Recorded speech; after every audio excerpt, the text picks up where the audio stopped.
Shelley Winter Show. We're only on till 8. Let me get right to it. Shelley, it's an email that I received this weekend. Shelley, I was a loyal and longtime listener of your show. I even listened to you when I traveled on the app. Your rant on Thursday was so offensive that you have lost me as a listener. It was not the message of the rant. It was the delivery. You spoke as though those of us who were not opposed to the actions of the president in Iran were a bunch of ignorant, uneducated bunch of lemons blindly following the pack. Let me stop right there. I'm breaking this down. This email, the person who emailed this said at the top, she listens all the time, even when she travels. So she's listened to me many, many times. So I want to know, were you offended when I called Democrats, especially African-American Democrats, ignorant, uneducated bunch of lemons blindly following the pack? No, you probably cheered. Because I've said that about Democrats, more specifically African-American Democrats. I've said that many times on this show. And you probably cheered. You tell them, Shelley.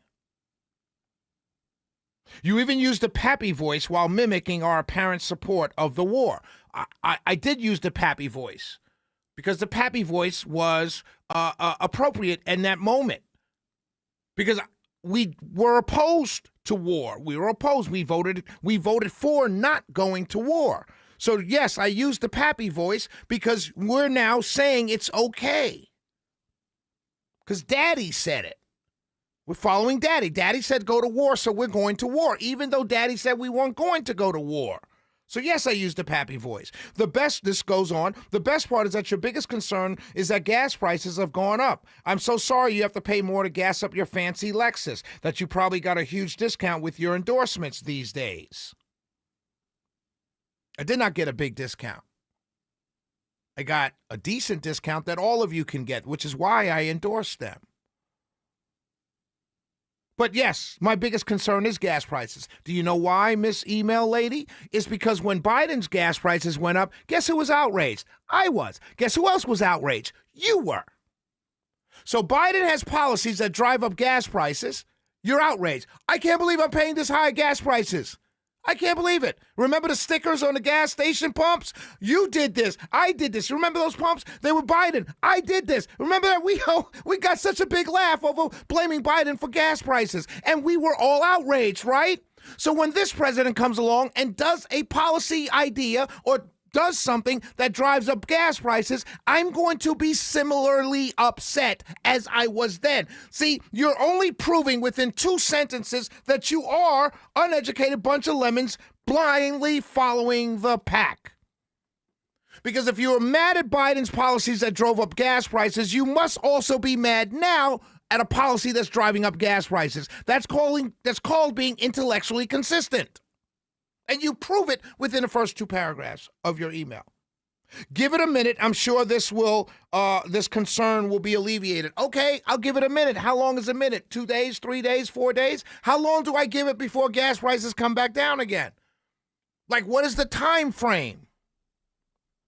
I have listened to you over the years vacillate back and forth with your support of Trump. No, what you've heard me do is go with things I disagree with, voicing those disagreements, and things I approve of, voicing those approvals.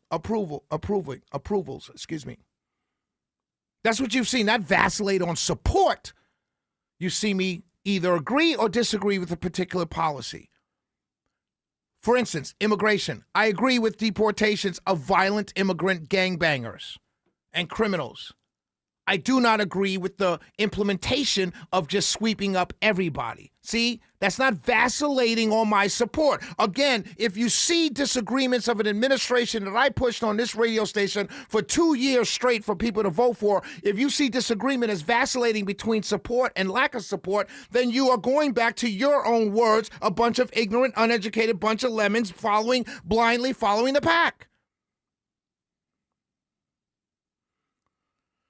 Your final decision is usually based on who the final candidate is. Who doesn't want to side with the winner? I still listen because for the most part, you have been open-minded. I'm still open-minded. You just don't agree with what I'm saying now.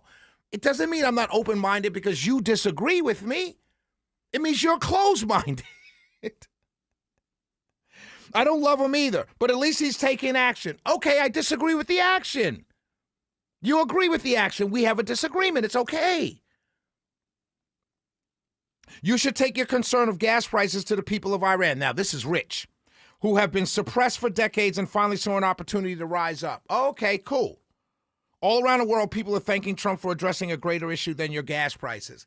Okay, what issue would be that? What would that be? Oh, freedom for the Iranians. Okay, when they want to come here, they're Muslims. You want them here? Yes or no? Yes or no? Yes or no? You for open borders for the Iranians? You for them building mosque? And where are you? All of a sudden, you're about the freedom of the Iranians. All of a sudden, you care about the Iranians now. Really? Did you care about them 2 months ago? No. You didn't give rats you know what about them 2 months ago. As a matter of fact, anybody that prayed or worshiped like them, you were against, i.e., all the political advertising going on right now. Ban Sharia law. Ban the building of mosque. They're targeting you, ma'am. All around the world, people are thanking Trump for addressing a much greater issue than your gas prices. My gas prices are an issue with me. That's why I have one man, one vote. And for taking action in service of establishing a new world order, free of global terrorism. Okay, let's see what happens. I was told we'd be free of global terrorism. Oh, I don't know, when we went into Afghanistan for 20 years. I was told we'd be free of global terrorism. Oh, I don't know, when we took out ISIL. Oh, I don't know, when we took out ISIS. Oh, I don't know, when we took out Iraq. Yeah, Iraq. I was told over the last 20 years, at least 10 times, we'd be free of global terrorism if we take this action. You're falling for it again? I'm not. Difficult choices need to be made. That's what they always tell us. These choices may be different than what was promised during the campaign. Shame on, this is a classic right here, and I'll end it right here. Shame on him for being a politician. I'm sorry, ma'am. This is where I stop reading. Because you know what? From 15-16 into 2024, we ran on not being a politician. So you can't tell me now that he is, because it suits your argument. I voted for Trump because he's not a politician. Now all of a sudden, well, he had to change his mind because shame on him for being, what? A politician. See, I'm consistent. My mind works a certain way. I don't forget what I read yesterday only to flip it up tomorrow. And I'm not one of those talk radio hosts that thinks you're stupid, that I can tell you one thing on Wednesday and another thing on Thursday because you won't remember what I said on Wednesday. That's not me. I will remember what I said on Wednesday, whether you heard it or not. Again, it's not your opinion that greatly offended me. It was the way you spoke to us. Well, I think I did not change the way I spoke to you in this explanation of reading your email. I'll be right back.